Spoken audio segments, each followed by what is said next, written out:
small meeting before I go to the fire department. So I'm driving to the fire department now. So I figured I'd do a live since we do them all the time anyway at around 7:30. We posted a video. I'm trying to get it unblocked for German volume training that I posted yesterday, which usually just goes on the Patreon channel. Doing higher volume can be crucial for your progress. So a lot of times, some people stick to too many stringent rep schemes in their training. And so what we like to do is we will rotate intensities or volume training depending on what part of the cycle we're in. So, the weekdays are usually constituted of doing speed work, and rate of force development is oftentimes misunderstood, underused, and neglected in most people's training. But what you find too is that most people have a certain rep or set scheme that they like to do all the time, and they don't realize that that's probably limiting your growth as far as strength levels, as far as ligament and tendon density, as far as conditioning. A varied amount of reps and sets and intensities are crucial for the development of long-term progress.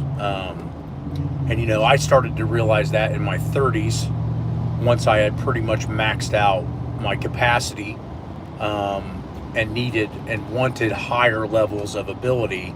I think that's when you start to realize the things that you really need to do in order to get better. And that sometimes either retires people or gets people to dig deeper and find more information.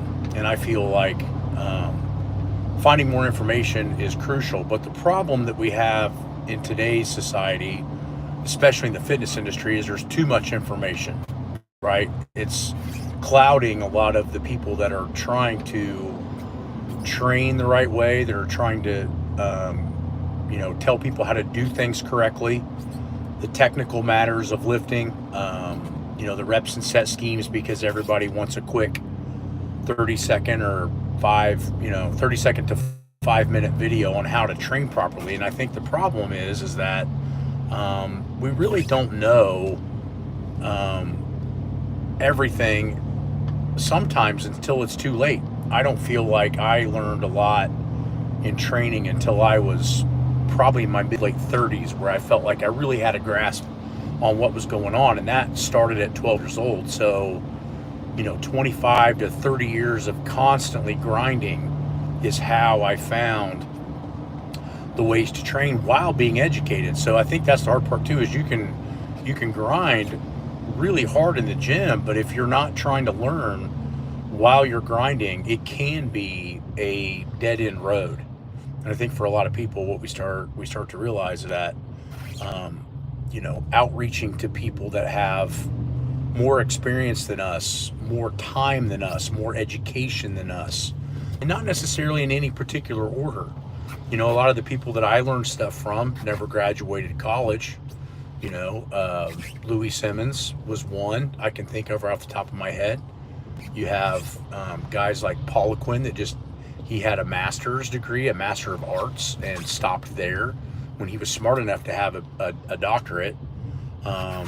And then I've had guys all the way up at doctorate level that have taught me so much on training and how to get better.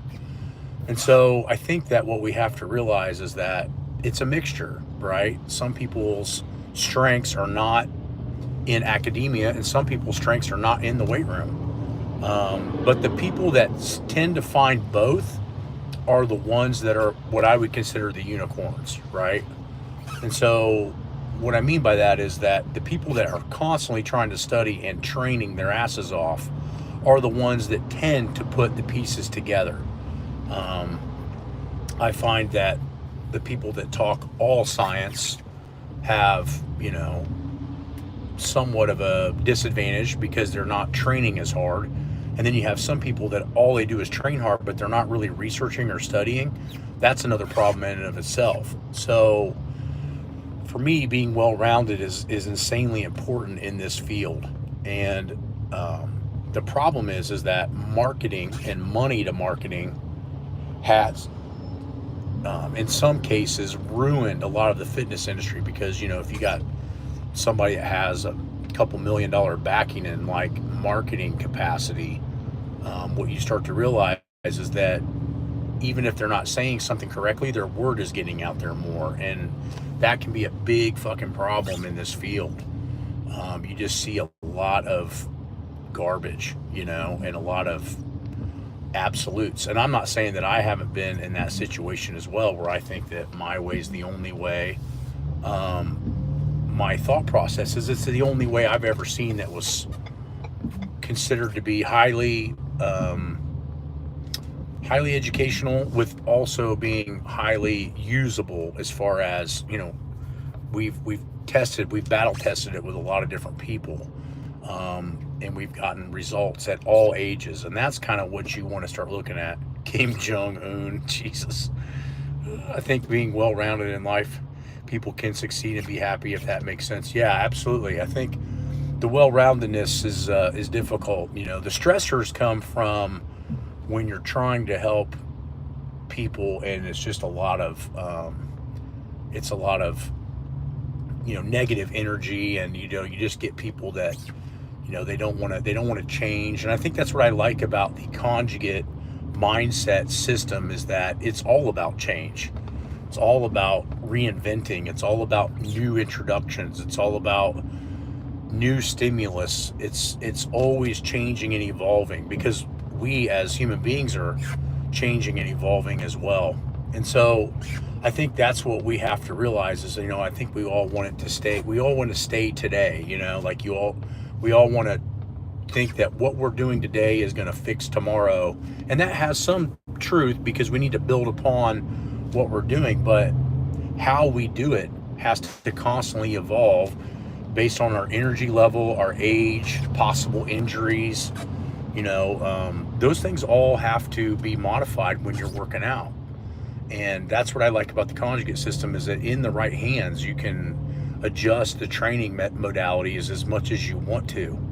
So that's where the experience comes in. I wish we had more people following the app workouts, where we're doing a lot of that thinking for you, because one of my favorite things to do is, when I go home today from working with the fire department, I'm gonna watch how these guys go through this workout. Then it's gonna change, alter, or remain the same, the exercises that I'm gonna implement with that group next week. And that is all available. So on the conjugate tactical train heroic, those workouts are exactly the same workouts that we're having the fire departments do, my multiple fire departments do, but especially today. And we have guys that are all the way up to Delta Special Operations, down to General Infantry doing it. And everybody that follows the program and stays consistent with it, they all get better. They all reduce injury.